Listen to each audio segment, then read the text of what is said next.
Cara kita nak masukkan indikator dekat dalam MT5 kita tap screen, lepas tu nanti dia keluar bulatan macam ni.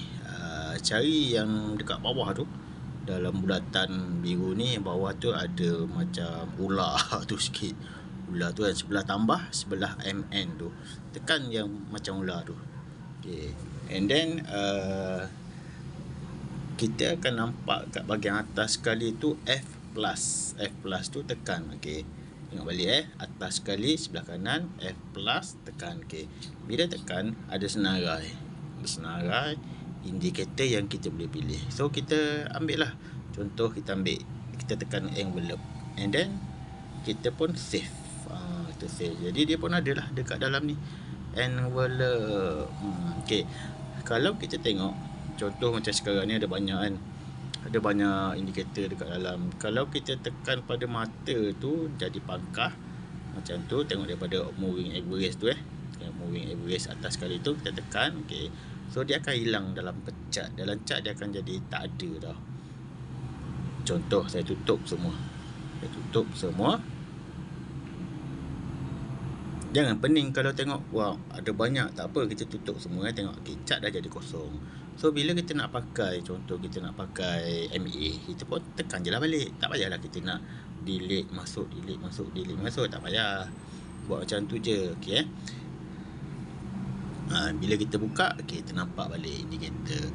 So dalam ni ada banyak terbuka akaun pula. Okey, dalam ni ada banyak contoh. Kat sini ada moving average 50, exponential close. Kita boleh tukar kat sini, tekan je period tu. Kalau nak tukar je lah. Contoh daripada 50 nak tukar jadi 250, masukkan je lah dua punya nombor, lepas tu tekan save dekat atas. Okay. Contoh dekat method kita nak tukar pada simple ataupun lain, kita tukar je. Okay, tapi itulah cara dia. Dan bila dah tukar tu tekan je lah save. Tekan save. Kat sini ada MA 200 skala merah. Lepas tu kita ada BB 200 close. Tengok kat situ close, deviation 2.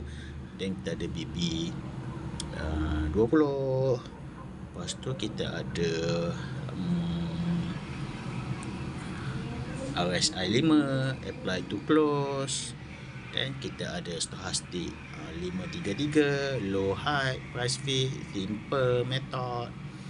Dan kita ada awesome, oscillator, standard.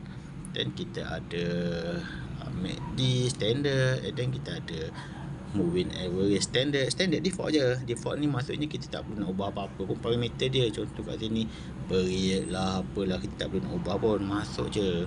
And then kita ada bull power, kita ada bear power kan. Dalam ni kita ada MACD. Okey, faham?